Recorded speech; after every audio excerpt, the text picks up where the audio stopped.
শহীদ হব, ইসলাম বিরোধী এজেন্ডাগুলোকে আমরা রুখে দেব।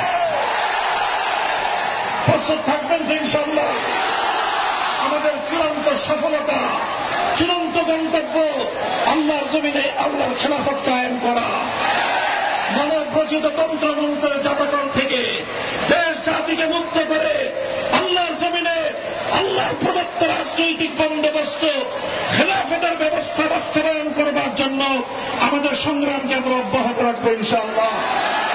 বাংলাদেশ খেলাফত মজলিস, যুব মজলিস, ছাত্র মজলিসের পতাকা তলে সংঘবদ্ধ হয়ে এই সংগ্রামকে সামনের দিকে অগ্রসর করবার জন্য আপনারা প্রস্তুত থাকবেন তো ইনশাআল্লাহ। ইনশাআল্লাহ আমরা আছি আপনাদের সাথে, দেখা হবে রাজপথে, কথা হবে স্লোগানে ইনশাআল্লাহ। খোদার আকাশ, খোদার জমিন,